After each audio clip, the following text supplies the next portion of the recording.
Welcome to Education 101 with your host, Eric Wolfram. Education 101 is about the amazing education community we have in the greater Spokane area.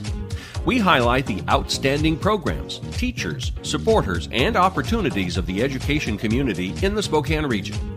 Education 101 is brought to you in part by STCU. Here's Eric.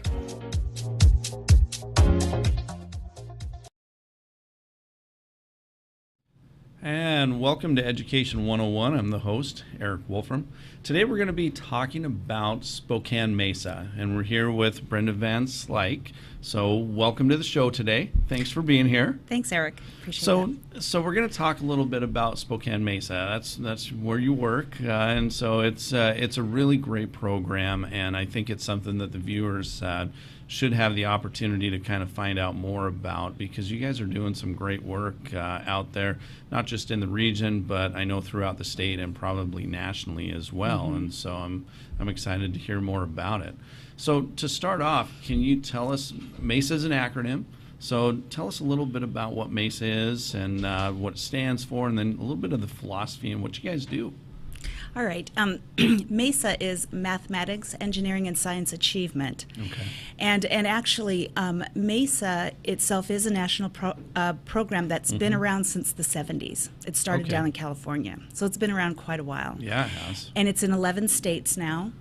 And mostly they're western states and Hawaii, and then a couple of east side states. So it's pretty exciting. And Washington, we've actually had it here since the early 80s, and it's been here in Spokane since the early 90s.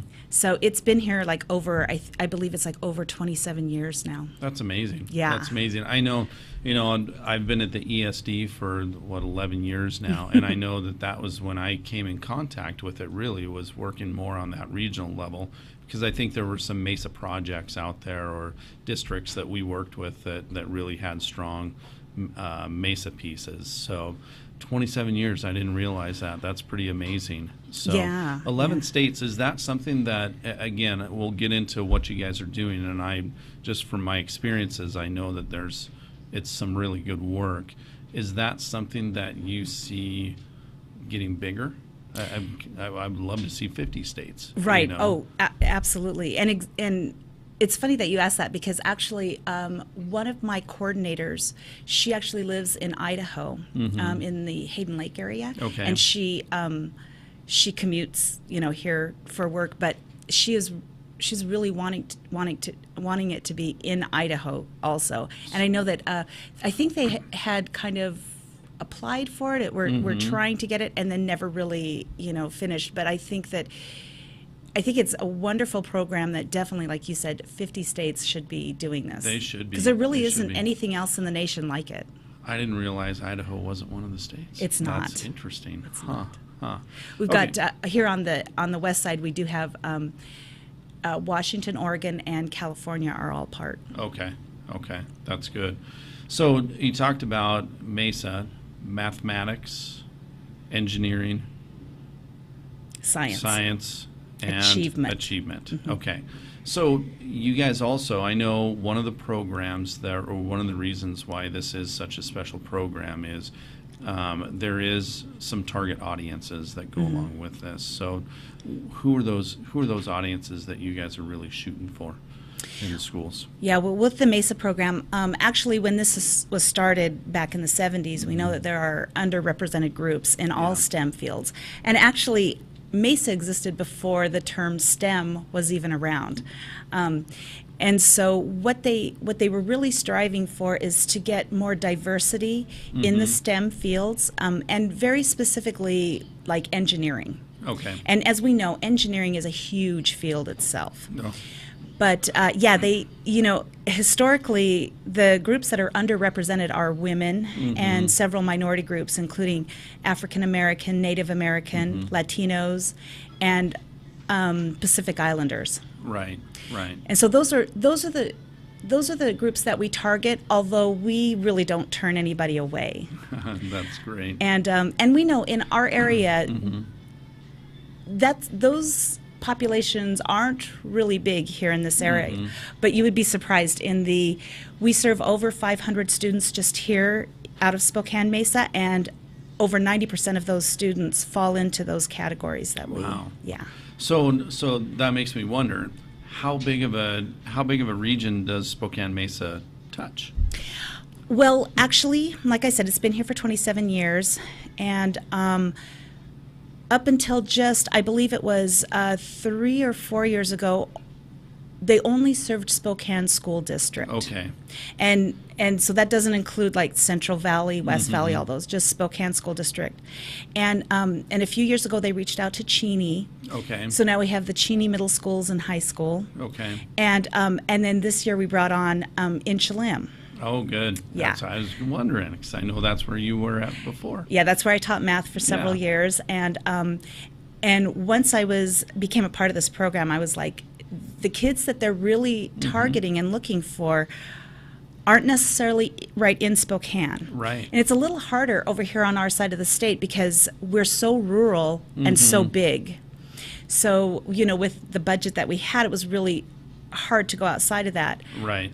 And so we've really been figuring out how do we stretch ourselves and get out there where the kids are. And luckily, having an in with Inchalim made it a little easier. Absolutely. So we're hoping to be working with the the Colville tribe to see how we That'd can. be great. Yeah, definitely. I'm great. so excited, and I would love to see our program also reach out to the Spokane tribe and the Kalispels, which are also very close. Right. Well, okay, within rural talking. Sure. Yes, absolutely. So. Well, and I think that's a very important piece. So we start to think about, again, that underrepresented populations for STEM, for science, for math, engineering pieces. We can't forget those rural districts. And so how do we get out there and make sure, and I know that's one of the charges from an ESD perspective, is being able to kind of say, how do we support some of those small districts out there that don't have some of the resources that a larger district might have too. So, yeah. Right, exactly, because it's not like, they are able to help us with in-kind and buses and subs and just things like that. But you're right, as far as their resources go, I think it's been really nice because we were able to bring in the piece of bringing all of the equipment to them, supplies for their projects and things like that, and then bringing them to field experiences and field trips outside of their area. Right. So that brings us to that whole idea of what are some of the things that you guys do for these students in your area? Well, we're really lucky. I have to say, I was a teacher for quite a few years, and I really love that. I miss working directly with the kids, but this program is just so amazing on how many kids we touch and the way that we get to help impact their choices for the future. So what we do is we have there's two different MESA models. There's the after school program model, and then there's the in-class model. Mostly we do in-class model where we have a MESA class, whether it's math, science. We're hoping to get into some of the CTE classes. Good. Yeah. Good. Yeah. So we've been working with Spokane School District with that. And so what we do is we are able then to bring them to field trips. One of the trips that they've gone on for several years is Grand Coulee Dam. Oh, yeah. Where they get to go inside the dam. And they get to see all the turbines and the engineering that goes into a dam like that. Yeah. Because we know that Grand Coulee Dam touches a lot of the nation as far as providing electricity and stuff like that. Right. So super exciting. The kids really, really love that one. And that's just one of them. We also bring them to college campuses so that they get to experience that and they can start looking at the programs that they have. Right. So if you're doing in-class work, does that mean that you guys have people assigned at each school, or a district like with Inchalim? Is it a person that's assigned to the district? How's that work? Actually, what it is we find teachers in the schools. Okay. Here in the state of Washington itself, we work with 85 teachers in 56 different school districts throughout the state. And what we do is we find a teacher, a science teacher that would be willing to take this on. So if you have just like, a biology class, we call it a MESA biology class. So everything that you would get from your regular biology class, you get. But once a week, they do a MESA day that week, and where we're able to come in and we start working with them on, coding and different things like that, so they can start to work on their engineering project, which is another big part of our program that we get to bring into the schools. Right. It's called the National Engineering Program or project, and for several years, what the kids did was they all kind of worked on the same thing. This is the first year they really opened it up to a human-centered problem that the kids had to find who their audience would be, research why this is a problem, and then start to come up with solutions for it. Then the kids from there worked on prototypes for that, and they then came to our regional MESA day to show their prototypes, do a technical interview, and they also wrote technical papers. Really amazing stuff. Huh. Yeah.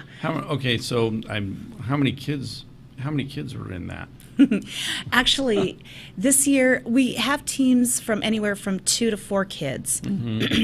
Usually average around 3 kids per team. Okay. And we had, it was over 40-something high school teams and 24 middle school teams, so darn near 70. Wow.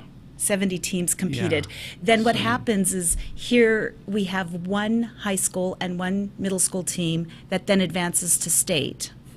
And we have 6 MESA centers in the state, so that means that 12 teams then at state.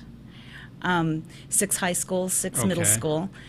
And the winners of those then go on to nationals. This year, nationals is in Philadelphia. And awesome. Last year, we took our middle school team to nationals, which was in Philadelphia.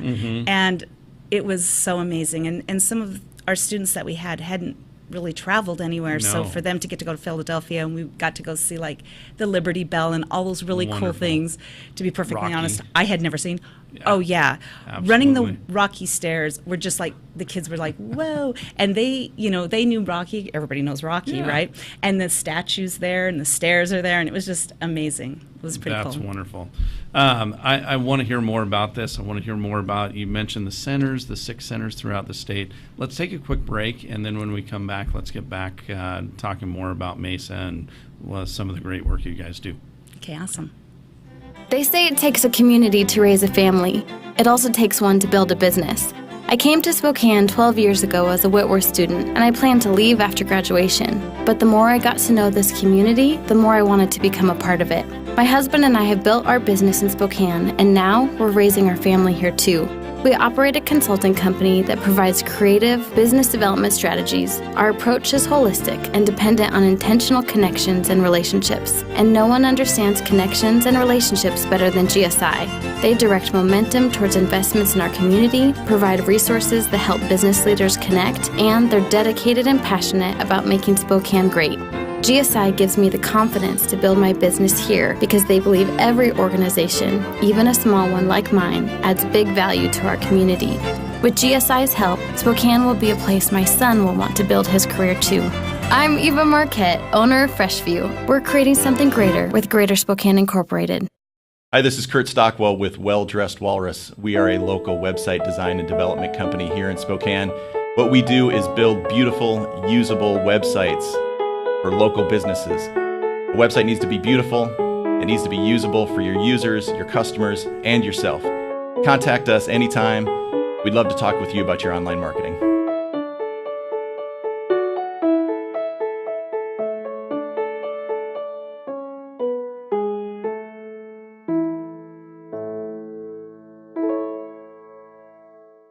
What? You haven't been to the library lately? Stop in today and see that the library is more than books. Spokane County Library District facilities feature on-site technology, including Wi-Fi, computers, and printers, as well as free use of meeting rooms. The Library District offers events and programs for all ages, From story times to career development and employer classes to Social Security workshops, our staff is well trained and happy to help. Find out more about your library at scld.org. And welcome back to Education 101. Again, we're talking with Brenda Van Slyke about Spokane Mesa and Mesa as a whole. Right before the break, we were talking about the Mesa project and some of the competition from regional, which it sounds like you guys would have had almost 200 kids competing in that. And then to the state competition, and then you were saying last year you guys even sent some kids to middle school team to Philadelphia for the national competition. So that's amazing. That's a cool program. So what you mentioned that there is a really a focus on what they're supposed to be putting together and put out there. Can you tell us a little bit more about that? And some absolutely. of the cool things that they've done. Yeah, they we like I had said in the past, all teams worked on the same kind of project. Okay. And then they just kind of brought their own flair to it or whatever. Nice. So last year they had a prosthetic arm. This year, what it was is they really opened it up wide open. And it was Right. we were a little nervous about that because we were like, as far as buying supplies for it, as far as how do you manage all those different projects and stuff. Right. But it ended up being one of the most awesome things I've ever seen. We had kids that brought in projects that would help fish get over dams that don't have fish ladders. Really? Oh, yeah. Which I was just like, well, we got to get these kids on Shark Tank, right? Yeah, exactly. We had kids that had sensors that when you picked up your phone, it would tell you if maybe you needed to drink water because you were verging on dehydration. Because kids said they researched and they found that a lot of kids are dehydrated most of the time. Really?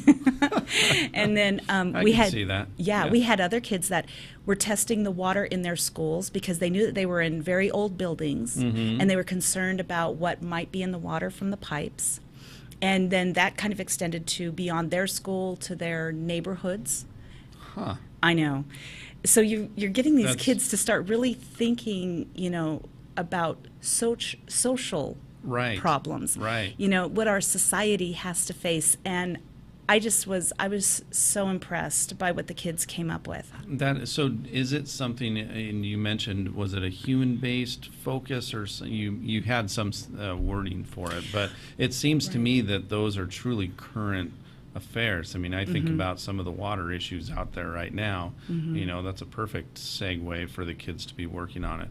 Looking into dehydration, again, I would probably agree with them, and I could use that on my phone for myself. But is it really that they're focusing on the current issues and trying to find solutions? Yeah, so I think a lot of the kids, because when they were first told, okay, so we want you to find something that affects people, they're like, well, and we actually kind of put a thematic arc of water at first. Okay. Because we weren't quite sure where this was going to go. So then we had some teachers, once they kind of put that out to kids, start saying, well, our kids would kind of like to do something more like this. And we're like, hey, it's really up to you, whatever you feel you can manage. So we had a lot of kids. We had kids that worked on, prosthetic legs and how to get them to be more sensitive to terrain and things like that, so that, the stiffness of like a prosthetic leg and how it, impacts somebody's health and just their comfort and stuff like that. Really amazing.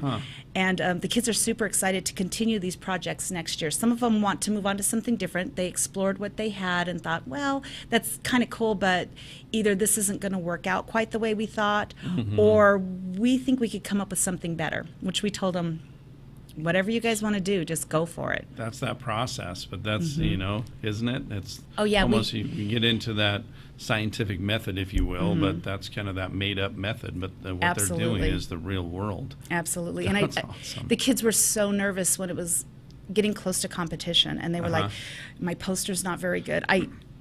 Maybe our idea, our Arduino isn't working out very well. And I just told them, I said, guys, just have fun. Tell us if you're if your prototype isn't working, that's okay. Just explain what it's supposed to do. Yeah. Tell us why you came up with what you did. Because I said, people, scientists and engineers that are working on this all the time have these kind of problems. You guys had a few months to put this together. So please don't stress about that. And once they kind of got calmed down, they just ran with it, and it was so awesome. I mean, we even had things like, we had drones in there to help to see forest fires before you could see them from towers and stuff. Yeah, with heat sensors and stuff, that if you had them down low enough, you could see where maybe the forest was warmer in some areas, because we know that a lot of times with a lightning strike, it actually, the fire starts underneath the ground, and you don't see the smoke. So it's not something you can see. But if they, they're saying, if you could tell it was warm in this area, send people up there to kind of check it out. Right. So I was just like, great. wow, blown away with the ideas that these kids came up with. That's awesome. When does that take place? When is that competition? Our regional competition this next year will be probably around the beginning of April. Okay. And then the state competition is right around the end of May. And then the national competition is actually going on, I believe it's either this week or next week. I'm Oh, really? not really sure. That's great. So That's great. Yeah, so the kids are, they're just, it's so exciting for them. And like I said, last year, bringing our middle school team in my first year of having this job was really kind of cool. I bet. Yeah. I bet. And actually, our middle school team only missed going to state by literally less than 3 points. It was like 2.6 So out of like same- 350 same something group points. Of kids? No, Different group of kids. Wow. But I'm that's just really great. proud of what our kids have done in our center. And like I said, there's 6 centers in the So you're state. going to say there's 6. So there's 6 centers. Where are you guys housed at? We're housed out of WSU Spokane, right downtown here, and our office is actually over in the Bookie building, the brick building, kind of kitty corner, and then there's Tri-City Mesa. Okay. There's the First Nations Mesa, which is out of the Yakima Nation. Okay. And then there's Vancouver, Okay. Tacoma, and Seattle. Okay. Great. So we're the 6 centers here in the state. Yeah. Is there any talk of expanding that, or is there capacity to expand beyond 6 centers? Do you know? Actually, that's really interesting that you asked that, because this last spring I was asked to go to Olympia and help lobby for our program to increase our program. I think it's really important that we look at getting several more centers, but definitely one in Wenatchee area. That's what I was going to say, kind of that northern middle part of the state. Yeah, and we've actually expanded the program. We now have, in the last, I think it's 6 years, they have brought in the Mesa Community College program, and we just got it for the first time here in Spokane at Spokane Falls Community College. Okay. Yeah. Oh, I heard about that. That's right. So super exciting. So again, that's still that idea of students that I would imagine are in the STEM fields, right? But and underserved populations again, but being able to have that support along the way. Right, and creating that actual pathway where they have the support. We find that a lot of our students are first gen. So and that just means that they're the first generation in their family to go to college, so they sometimes don't have that kind of support or knowledge at home. But I'll be perfectly honest, I went to college, my kids are all in college, but when it comes to doing financial aid, it's the worst thing in the world to have to navigate through, and especially if you had to do it all alone. So we make sure that we support our families with things like that. That's great. Good deal. You guys, you mentioned one other activity, and we're starting to let's start to kind of wrap up a little bit, but I know you said that there's is it a math camp that you guys have going on? Our Math Scholars program this summer. We kind of started it last summer. It was something that is a part of the MESA program, but really hadn't been done here in Spokane. And I think that there had been several tries at attempting to do it. Just happens that now their director is a math person. And knowing, so it's kind of nice, because last year we had just a few students. This year we're having many more students, but it's basically like a bridge program to help the kids to get more comfortable with algebra. Okay. And so it's kind of, the idea is geared towards middle school kids that are going into algebra, but as a math person, you know that you can never be too solid in algebra. So we've invited all of our students, 7th grade through 12th grade to be a part of this program.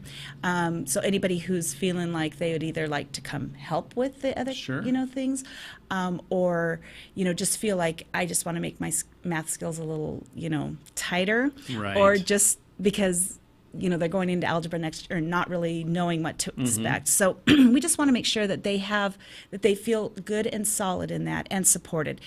And then what we're going to do is throughout the year we have a thing called Saturday Academies. Okay. So every other Saturday during the school year, we are down at WSU.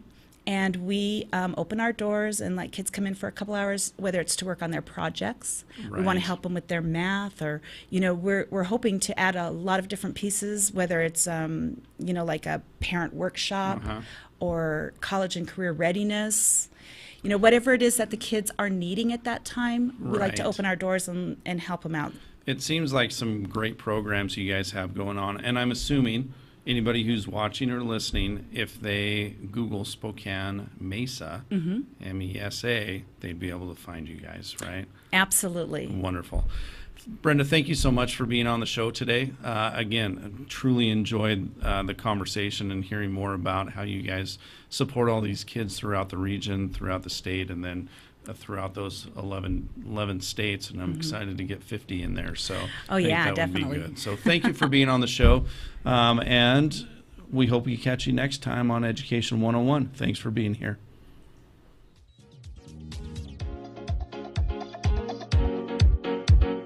Education 101 is produced in Spokane, Washington by SpokaneTalksOnline.com, which is solely responsible for its content. Education 101 is brought to you by our friends at STCU. Ask Eric a question, recommend a guest, and hear this program again online anytime at SpokaneTalksOnline.com.